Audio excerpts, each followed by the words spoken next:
¿Qué tal, maestros y estudiantes de homeopatía? Bienvenidos a otra inmersión profunda. Esta vez, en A el ver. capítulo 1. Un viaje al interior del ser. Uf, prepárense, Prepárense. porque este capítulo nos invita a cambiar nuestra perspectiva sobre la salud y la enfermedad, Me encanta. desde la óptica de la homeopatía y las leyes biológicas. Claro. Prepárense para cuestionar algunas ideas que damos por sentadas. A veces Porque esto se pone bueno. es que a veces creíamos que ya lo sabemos todo y ¡pum! Que hay un capítulo como este que nos dice, no, espérate, Sí, hay que verlo desde otra perspectiva. totalmente. Así es este capítulo, ¿no? Exactamente. Nos lleva a un cambio de paradigma donde la enfermedad deja de ser vista como una enemiga Ajá, y se convierte en una oportunidad para reconectarnos exacto. con nuestra esencia, Con nuestro ser, con nuestro ser. Qué interesante. ¿verdad? Me intriga mucho este enfoque, ¿eh? Podríamos decir que la enfermedad, en vez de ser una desconexión con la naturaleza o con lo divino, es un llamado a volvernos hacia nuestro interior. Exactamente. Wow. Es como si nuestro cuerpo a través de la enfermedad nos estuviera diciendo, hey, préstame atención, hay algo aquí que necesitas atender. Es una forma totalmente diferente de entender la enfermedad. Sí. Y hablando de cuestionar lo establecido este capítulo, también nos invita a repensar la forma en que vemos el sistema inmunológico, ¿cierto? Totalmente. Sí. La idea del sistema inmune como un ejército que lucha contra invasores externos se pone en tela de juicio. ¿En serio? Entonces no deberíamos de ver a los microbios como enemigos. Siempre nos han dicho que son los causantes de las enfermedades. Bueno, este capítulo nos propone un cambio de perspectiva radical. A ver, Los microbios, en vez de ser enemigos, serían colaboradores en nuestro proceso de curación. es una idea revolucionaria. ¿Y ¿No? cómo se explica esto?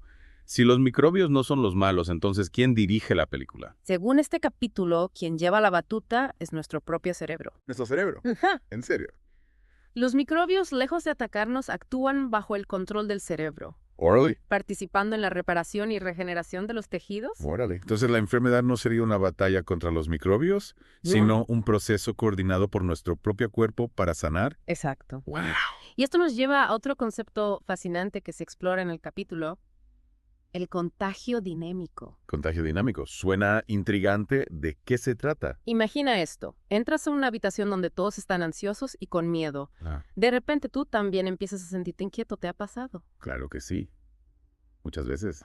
¿Pero qué tiene que ver eso con el contagio? El contagio dinámico propone que no solo los microbios pueden propagar enfermedades, No. las emociones, Ah, las creencias compartidas, incluso las frecuencias vibratorias pueden influir en nuestra salud. O sea que si estoy rodeado de personas con miedo, puedo contagiarme de ese miedo y enfermar. Es una posibilidad que el capítulo plantea. De hecho, Hahnemann, el padre de la homeopatía, menciona un ejemplo sorprendente, la historia de una carta que contagia una enfermedad. Una carta que contagia una enfermedad. ¿En serio? Eso suena a película de terror. Hahnemann habla de casos donde cartas escritas en el cuarto de un enfermo transmitían la misma enfermedad a quien las leía. ¿Pero cómo es posible? ¿Acaso la carta estaba llena de bacterias? No se trata de un contagio físico, sino dinámico. Ajá. Hahnemann propone que la energía, la información o la impresión de la enfermedad pueden transmitirse a través de un canal no material. Es como si la energía de enfermedad impregnara la carta y luego se transfiriera al lector. Exacto. ¡Qué fuerte! Y este concepto se relaciona con la idea de que todos estamos interconectados a un nivel energético, Ajá. como una gran red invisible. Como las neuronas espejo. Mm, Esas que nos permiten sentir empatía y aprender por imitación. precisamente. ¡Wow! Las neuronas espejo podrían tener un papel en este tipo de contagio, transmitiendo información energética más allá de las emociones. Incluso sensaciones físicas. ¿Cómo? Imagina que ves a alguien con un dolor intenso, Ya. tus neuronas espejo se activan y de repente tú también sientes una punzada de dolor, ¡Wow! Eso sí que es sorprendente. ¿verdad?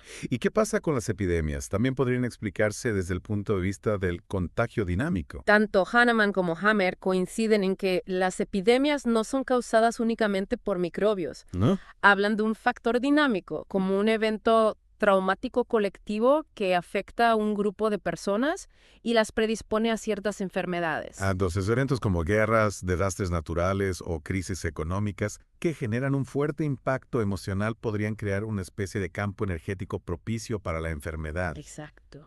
Wow, es una forma totalmente nueva de entender las epidemias. ¿Verdad? Y ya que hablamos de desafiar las creencias convencionales, ¿qué dice el capítulo sobre las vacunas? El capítulo cuestiona la eficacia y los posibles efectos a largo plazo de las inoculaciones. En serio. Desde la perspectiva de las leyes biológicas, introducir microbios ajenos al cuerpo puede generar respuestas inesperadas e incluso riesgosas. Riesgosas. ¿Te refieres a los efectos secundarios de las vacunas? Claro, el capítulo menciona efectos como irritación, Ajá, fiebre, malestar e incluso reacciones más graves. claro. Pero más allá de eso, se plantea que las vacunas podrían interferir con el proceso natural del sistema inmune. Interferir. ¿En qué sentido? El sistema inmune está diseñado para responder de forma específica a cada amenaza. Al introducir microbios ajenos, podríamos estar entrenándolo para luchar contra un enemigo imaginario en lugar de prepararlo para las amenazas reales. Entiendo. Es como si le diéramos al sistema inmune un entrenamiento equivocado. Exactamente. Ajá. Y el capítulo enfatiza la importancia de fortalecer el sistema inmune de forma natural, ¿Clara? a través de una buena alimentación, Ujú. ejercicio y un estilo de vida equilibrado. Tiene mucho sentido, ¿eh? Y hablando de enfermedades que generan mucho miedo, el capítulo aborda el tema del cáncer. Sí, y lo hace desde una perspectiva totalmente diferente. ¿sí? El capítulo propone que el cáncer, en vez de ser una enfermedad maligna que busca destruirnos, es un programa biológico de supervivencia. Un programa de supervivencia. ¿Cómo se entiende eso? Imagina que tu cuerpo percibe una amenaza grave, un shock emocional muy fuerte. Ajá. El cáncer, según este capítulo, sería una respuesta adaptativa a esa amenaza, un intento de sobrevivir. Es como si el cuerpo se pusiera en modo supervivencia y activara mecanismos de defensa extremos. Exactamente. Ah, Y esto explicaría por qué el cáncer puede afectar a personas de todas las edades, incluso bebés. Claro. Y por qué a veces remite espontáneamente. Wow. Es una visión radicalmente diferente a la que nos han enseñado. ¿verdad? Y si el cáncer es una respuesta a una amenaza, ¿qué tipo de amenazas lo desencadenan? El capítulo habla de impactos psicobiológicos inesperados, Mm, como traumas, pérdidas, situaciones de conflicto o cualquier evento que genere un estrés emocional intenso. Entonces, para entender el cáncer no basta con analizar las células tumorales. No, Hay que ir más allá, exacto. al terreno de las emociones y las experiencias de vida del paciente. Así es. Uf. Es fascinante cómo este capítulo nos invita a replantearnos la forma en que entendemos el cáncer. Y hablando de enfermedades que afectan a muchas personas, el capítulo también habla sobre la diabetes. Claro que sí, y la describe como una respuesta a un conflicto de resistencia. Un conflicto de resistencia. Imagina una situación en la que te sientes obligado a hacer algo que no quieres o a resistirte a algo que te genera mucho rechazo. Me ha pasado muchísimas veces. A todos nos ha pasado. Sí. Bueno, pues el capítulo sugiere que ese conflicto de resistencia se puede traducir en un aumento de glucosa en la sangre, lo que conocemos como diabetes. Es como si el cuerpo se preparara para una batalla, acumulando energía para resistir. Exactamente. Qué interesante. El cuerpo necesita más energía para afrontar esa situación de resistencia y por eso aumenta la glucosa en la sangre. Y al igual que con el cáncer, el capítulo sugiere que la diabetes se puede revertir a resolver el conflicto emocional que la originó. Así es. Wow. Al liberar ese conflicto de resistencia, el cuerpo puede recuperar su equilibrio y la diabetes puede remitir. Es una perspectiva muy esperanzadora para las personas que viven con diabetes. Sí. Y por último, ¿qué nos dice el capítulo sobre el SIDA? El capítulo aborda el SIDA desde una perspectiva que desafía la visión convencional. Cuestiona la idea de que el SIDA sea causado únicamente por el virus VIH y lo presenta como un síndrome multifactorial. Multifactorial. ¿Qué significa eso? Significa que el SIDA podría tener diversas causas, Ajá. no solo el virus VIH. Ah, sí. El capítulo menciona factores como el estrés, la mala nutrición, la falta de higiene, la contaminación ambiental, incluso la exposición a ciertos medicamentos, Uf. Es una visión muy diferente a la que se suele difundir. ¿verdad? ¿Y qué dice el capítulo sobre el papel del virus VIH en el SIDA? Se plantea que el VIH podría ser un virus colaborador, Ajá. presente en el organismo, pero no necesariamente el causante del SIDA. Es decir, el VIH sería como un pasajero en el cuerpo, Ajá. pero no el conductor de la enfermedad. Exactamente. Qué raro. Y el capítulo destaca la importancia de abordar el SIDA de forma holística, considerando todos los factores que podrían estar contribuyendo a su desarrollo. Es una perspectiva muy interesante que nos invita a replantearnos la forma en que entendemos esta compleja enfermedad. ¿No? Este capítulo nos ha llevado a un viaje fascinante al interior del ser, a descubrir la sabiduría de nuestro cuerpo y a replantearnos las creencias tradicionales sobre la enfermedad. Así es, y lo más importante es que nos invita a buscar soluciones integrales, que aborden la enfermedad desde una perspectiva holística, considerando todos los factores que pueden estar contribuyendo a su desarrollo. Es un camino apasionante que nos lleva a comprender la salud y la enfermedad de una forma más completa y humana. Sí. Y hablando de viajes apasionantes, me encantaría seguir explorando este capítulo. ¿Te parece si hacemos una pausa aquí y continuamos en la siguiente parte? Me parece perfecto. Perfecto. Listos para seguir con este viaje al interior del ser. Más que listos. Me quedé pensando en esa idea de que la enfermedad nos lleva a una reconexión con nosotros mismos. ¿Hay algún ejemplo del capítulo que ilustre esta idea? Sí, el capítulo usa una analogía muy interesante. ¿Cuál? La del rompecabezas. La de rompecabezas, no me lo imagino. La enfermedad nos dice, el capítulo nos hace pedazos. Ajá. Como si desarmara un rompecabezas, pero no para destruirnos, sino para que reconstruyamos nuestra vida con base en nuestras propias creencias y necesidades. Qué interesante. Es como si la enfermedad nos obligara a hacer una pausa, a reevaluar nuestra vida y a decidir cómo queremos armar de nuevo nuestro propio rompecabezas. Exactamente. Wow. La enfermedad nos da la oportunidad de reflexionar sobre nuestras prioridades, nuestros valores y nuestra forma de vivir. Y en ese proceso de reconstrucción, los microbios, lejos de ser enemigos, juegan un papel fundamental. Ah, claro.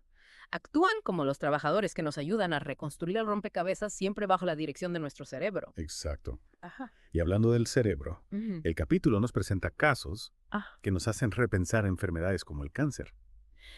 ¿Te refieres a la idea de que el cáncer es un programa de supervivencia? Ajá. Me intriga mucho esa perspectiva. Sí, el capítulo explica que el cáncer se activa ante un impacto psicobiológico inesperado. Ajá. Una situación que genera un estrés emocional muy fuerte, como un trauma, una pérdida, un conflicto sin resolver. Entonces el cáncer no sería una enfermedad maligna que nos ataca sin razón, sino una respuesta del cuerpo ante una amenaza percibida. Exactamente.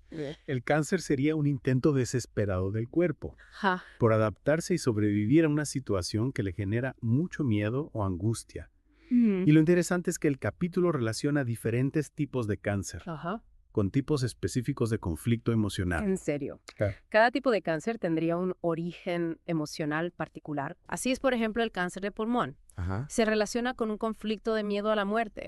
El cáncer de huesos con un conflicto de desvalorización. El cáncer de hígado con un conflicto de carencia. Y así sucesivamente. Es increíble. Entonces, para tratar el cáncer no solo hay que enfocarse en el tumor, sino también en el conflicto emocional que lo originó. Exactamente. Y eso es precisamente lo que proponen las leyes biológicas. Una visión integral de la enfermedad, que considera tanto el cuerpo como la mente. Y si hablamos de enfermedades con un posible origen emocional, no podemos dejar de lado la diabetes. Claro. ¿Qué nos dice el capítulo sobre ella? La diabetes, según el capítulo, se origina por un conflicto de resistencia. Una situación en la que la persona se siente obligada a hacer algo que no quiere hacer o a resistirse a algo que le genera mucho rechazo. Uy. Eso me suena familiar. Creo que todos hemos pasado por situaciones así en algún momento. Claro, es algo muy común. Y el capítulo nos explica cómo ese conflicto de resistencia se traduce en un aumento de glucosa en la sangre, lo que conocemos como diabetes. El cuerpo se prepara para una batalla, acumulando energía para resistir. Es como si el cuerpo se pusiera en modo supervivencia, ¿no? Sí, y al igual que con el cáncer, el capítulo sugiere que la diabetes puede revertirse al resolver el conflicto emocional que la originó. Es una perspectiva llena de esperanza para las personas que viven con diabetes. Sí. La homeopatía, al ayudarnos a identificar y liberar esos conflictos emocionales, puede ser una herramienta muy valiosa para la sanación. Sin duda, y hablando de enfermedades que han generado mucha controversia, el capítulo también aborda el SIDA. Recuerdo que lo mencionamos en la parte anterior. El capítulo cuestiona la visión convencional del SIDA. ¿Verdad? Sí presenta la perspectiva de algunos científicos que proponen que el SIDA no es una enfermedad causada por un solo virus, sino un síndrome multifactorial. Es decir, un conjunto de síntomas que pueden tener diversas causas. Es una visión muy diferente a la que nos han enseñado. Sí. ¿Cuáles serían esas otras causas además del virus VIH? El capítulo menciona factores como el estrés, la mala nutrición, la falta de higiene, la contaminación ambiental y la exposición a ciertos medicamentos. Caray, son muchos factores a considerar. Sí. Y en este contexto, ¿cuál sería el papel del virus VIH? Se menciona que el VIH podría ser un virus colaborador presente en el organismo, pero no necesariamente el causante principal del SIDA. Sería como un actor secundario en esta película, ¿no? Exactamente. Y el capítulo nos invita a abordar el SIDA de forma holística, considerando todos los factores que podrían estar contribuyendo a su desarrollo. Es una perspectiva que nos obliga a complantearnos la forma en que entendemos esta compleja enfermedad. Sí. ¿Y hay algún otro ejemplo en el capítulo que nos ayude a comprender mejor esta visión holística de la enfermedad? Sí, el capítulo menciona un hallazgo muy particular del Dr. Homerar, la relación entre el SIDA y dolor del esmegma. El esmegma. ¿Te refieres a la secreción que se produce en el prepucio? Exactamente. El Dr. Hammer observó que muchos pacientes diagnosticados con SIDA habían experimentado un conflicto biológico en el que el olor del esmegma funcionaba como un raíl. Un raíl. No entiendo a qué te refieres. En las leyes biológicas, un raíl es un estímulo sensorial que se asocia al conflicto original y que puede reactivarlo. Imagina que experimentas un evento traumático en un lugar con un olor particular. Tiempo después, al volver a percibir ese olor, el trauma se reactiva. Es como si el olor te transportara de regreso a ese momento. Entiendo. Es como un disparador sensorial que despierta recuerdos y emociones del pasado. Exactamente. Y en el caso del SIDA, el Dr. Hammer observó que el olor del esmegma, al estar asociado a un conflicto sexual o de rechazo, podía reactivar ese conflicto y debilitar el sistema inmune, propiciando el desarrollo de la enfermedad. Es increíble cómo un simple olor puede tener un impacto tan profundo en nuestra salud. Sí, y este hallazgo nos muestra cómo las leyes biológicas nos ayudan a comprender la enfermedad a un nivel mucho más profundo, considerando no solo los factores físicos, sino también los emocionales y psicológicos. Este capítulo nos ha llevado a un viaje fascinante al interior del ser, a descubrir la sabiduría de nuestro cuerpo y a replantearnos las creencias tradicionales sobre la enfermedad. Así es, y lo más importante es que nos invita a buscar soluciones integrales, que aborden la enfermedad desde una perspectiva holística, considerando todos los factores que pueden estar contribuyendo a su desarrollo. Es un camino apasionante que nos lleva a comprender la salud y la enfermedad de una forma más completa y humana. Sin duda, y en la siguiente parte de nuestra inmersión, exploraremos cómo podemos aplicar estos conocimientos en nuestra práctica homeopática. Me parece perfecto. Estoy ansioso por descubrir cómo podemos integrar las leyes biológicas en nuestro trabajo con los pacientes, listos para aterrizar todas estas ideas. Sí, y ver cómo las aplicamos en nuestra práctica homeopática. Porque sí hemos visto cómo las leyes biológicas nos ofrecen una nueva perspectiva sobre la enfermedad. Pero ¿cómo integramos esta visión en nuestro trabajo con los pacientes? El capítulo nos da algunas pistas. Primero que nada, nos invita a dejar de ver al paciente como un conjunto de síntomas aislados y empezar a verlo como un ser integral, con un cuerpo, una mente y un espíritu interconectados. Es decir, no nos quedamos solo en el diagnóstico. Exacto. Sino que buscamos entender a la persona en su totalidad. Así es. Y para eso necesitamos escuchar al paciente con mucha atención. No solo a sus palabras, sino también a su lenguaje corporal.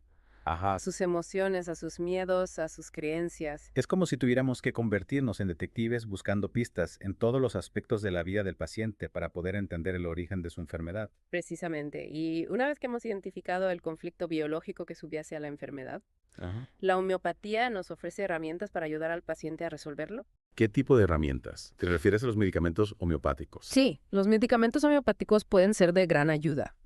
Actúan a nivel energético, desbloqueando el conflicto y restableciendo el equilibrio del organismo. Es decir, no solo lidian los síntomas, Exacto, sino que van a la raíz del problema. Así es, pero además de los medicamentos, la homeopatía también nos ofrece un espacio de escucha y acompañamiento terapéutico que puede ser muy valioso para el paciente. Un espacio donde se sienta escuchado, comprendido y apoyado en su proceso de sanación. Así es, y es en ese espacio de confianza donde el paciente puede empezar a explorar su mundo interior, a identificar sus conflictos y a encontrar sus propias soluciones. Entonces la homeopatía no solo se trata de recetar medicamentos, sino de acompañar al paciente en un viaje de autoconocimiento y sanación. Exactamente, y las leyes biológicas nos ofrecen un mapa para guiar a nuestros pacientes en ese viaje, ayudándoles a entender el lenguaje de su cuerpo y a encontrar el camino de regreso al equilibrio. Me encanta esta idea de que las leyes biológicas nos dan un mapa. Sí. Una brújula para orientarnos en el laberinto de la enfermedad. Sin duda, y este capítulo nos ha dado muchas herramientas para leer ese mapa y acompañar a nuestros pacientes en su proceso de sanación. Es cierto, hemos visto cómo este capítulo nos invita a replantearnos nuestras ideas sobre la salud y la enfermedad, a cuestionar lo que damos por sentado y a buscar respuestas más allá de lo evidente. Y a integrar una visión holística, Ajá. que considera al paciente en su totalidad con su cuerpo, su mente y su espíritu. Exactamente, este capítulo nos ha recordado que la enfermedad, lejos de ser una enemiga, puede ser una maestra que nos guía hacia un mayor conocimiento de nosotros mismos y hacia una vida más plena. Así es, y con esa reflexión creo que podemos dar por concluida nuestra inmersión en el capítulo 11, un viaje al interior del ser.